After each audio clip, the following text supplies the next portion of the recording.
I'm Barbara Rosario for ISSNAF Stories, and I am here with Franco Pierno, professor in Italian Linguistics at the University of Toronto in Canada. I'm thrilled to have a humanistic story after so many scientific ones. So let's dive right in. What do you teach, Franco, and what is your latest area of research? Hi, everyone. I'm teaching history of Italian language or other courses related to Italian language. I also taught something for French department, history of French language, but my main area is the history of Italian language. Concerning my recent research, I'm working on several projects. One project is about the relationship between religion on one side and Italian language on the other side, especially during the 16th century.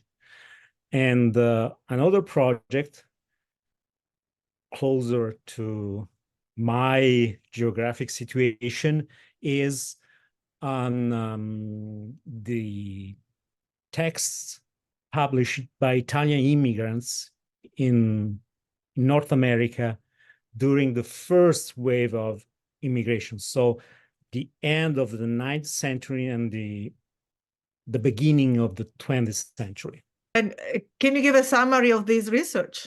Yes. For example, concerning the research about the relationship between religion and language, I'm working specifically on the text produced by Italians who flew from Italy to other countries because their religious ideas, I mean, Reformation people. So they were forced to leave Italy during the 16th century because their religious ideas, religionis causa. So, and they decided to produce texts in Italian language for Italian people who were in Italy. So Bible translations, other religious texts. So it's a very important production. And this productions involves also a certain idea about Italian language, a simpler language, something less rich, less rhetorical. Concerning the immigrants, Italian immigrants during the first wave of immigration to North America, especially US, produced a lot of texts, newspapers, novels, grammars, and so on. So there's a real big production in Italian in United States. It's interesting to see how they use Italian language, what idea they had about Italian language. It was quite different from the Italian language used in Italy in the same time. So it's I'm preparing some articles, one monograph on this subject. That may be a wild stretch, but I was having a dinner party with Italian friends last night, and I was thinking how nice it is to talk in Italian over dinner. Not that we all have been here for decades and can speak English. Now, I realize this context is quite different from the ones you just mentioned and you researched, but I'd love to hear your thoughts on the role of language on today, on diasporas of today. I mean, just like ISSNAF, just to give a random examples. So how does the role of the Italian language vary from present-day ISSNAF members in North America compared to what you've researched about past migration patterns? I think that the role of the language among the Italian researchers, among Italian diaspora, and we're talking about North America right now, I think it's still very important because Italian language is still something which contributes to build an identity. So Italian language is not only important because we can read the Italian text, Italian literature, but Italian language is also an essential element in building our identity. So it is also important to study how Italian language interacts with other languages. For this reason, we created in the University of Toronto, in my department, a research group which studies the influence of the Italian language on the English language. So the presence of Italianisms in English, North American English.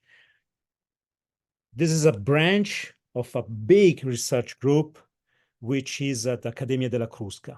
It's called Osservatorio degli Italianismi nel Mondo. So we created a local branch for Canada, United States, and maybe Puerto Rico, the Spanish of Puerto Rico. Through the language, the Italian culture still keeps to influencing other cultures. You mentioned the Accademia della Crusca, and you are the first ever Canadian member of this prestigious academy, which is the world's oldest linguistic academy. So what's it like to be a member? It's a great honor to be a member of the Accademia della Crusca. I think it's one of the highest honors for a scholar in Italian studies in general. Way to keep bridges between the Italian studies in North American and Italian studies in Italy, which is very important for us to keep this bridge.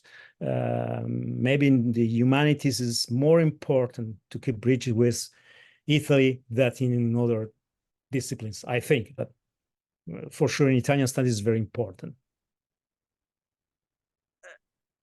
You have a long list of areas of interest on your webpage, and you mentioned some already. Also, European linguistics policies.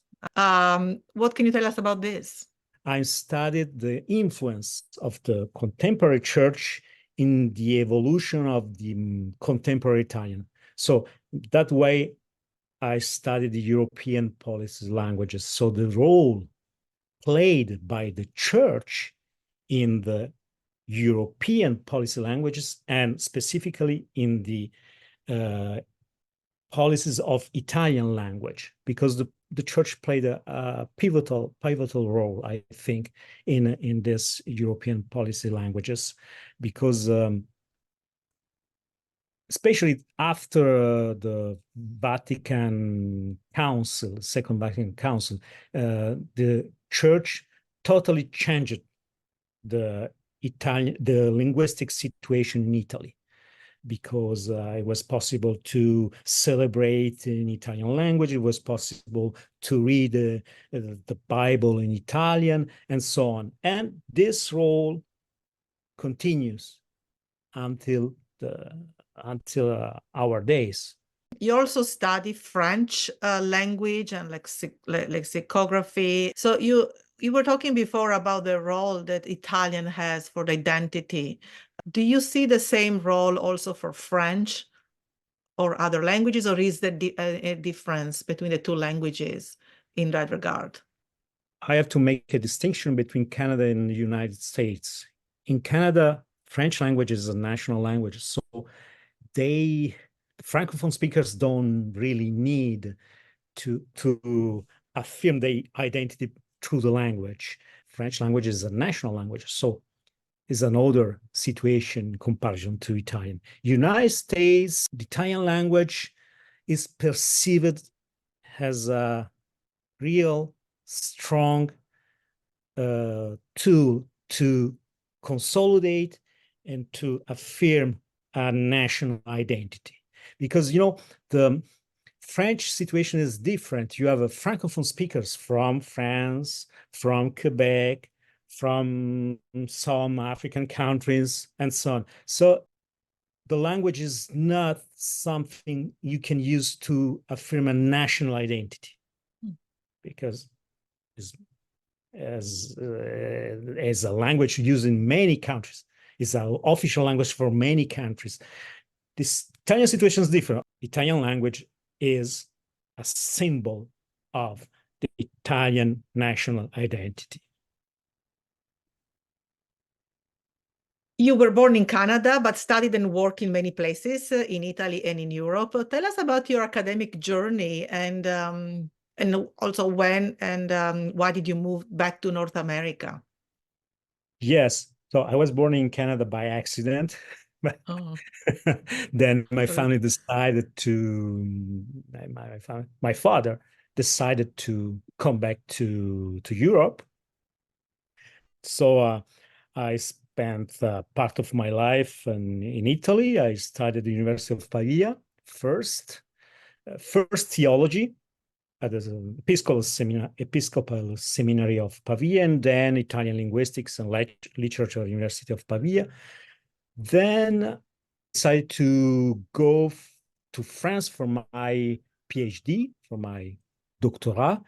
So I did my PhD in Strasbourg, at the University of Strasbourg. When I saw there was a position available at the University of Toronto, I decided to apply. And I got the position, University of Toronto, where I'm right now. Yeah. You were recently nominated member of the Scientific Council of ISSNAF. What would you like to achieve in such a role? I know that in my role, the very first role is to select applications for an important doctoral fellowship. So I think it's such a big honor to be the person who's in charge to create a committee and to select applications in the field of humanities. I think it's very important to attract PhD students to North America and show that they also can study in humanities in North America. It is important to show that we can create a sort of relationship in the humanities between Italian universities, Italian studies, and Italian studies in North America. And why should an European student of Italian or French linguistics come and work in North America? This is a very important questions. First, I think to better know the power of their interdisciplinary studies. So in North America, a European student, an Italian student can study her discipline, her topic in a context where the interdisciplinarity is more present, I think. So they can study Italian literature, for example, Italian linguistics, in relationship with anthropology, in relation with sociology. So I think it's easier here in North America to study humanities in this perspective. Second, I think because libraries here are very huge and very accessible, if I can say this. For example, in Toronto, we have the Robarts Library, is the third one after Yale and Chicago, if I remember correctly. And a normal student, can access these libraries very easily. They can have all the texts they want in a very short time. In Italy, libraries are less accessible? For my experience, is very difficult to access to some Italian libraries. Sometimes because there are bureaucratic problems, sometimes because libraries closed, sometimes, I don't know, there are many reasons. At the same time, in North America, the West still are willing to buy many books, many texts, even ancient books. For example, a few days ago, a librarian from U of T contacted me because they want to buy an ancient book from 16th century for 10,000 Canadian dollars.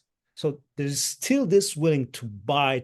On a more personal level, what do you like the most about living and working in Canada? We talk about university. the material conditions are very good. So I can do what I want with all all I need. So all I need: libraries, fellowships, fundings.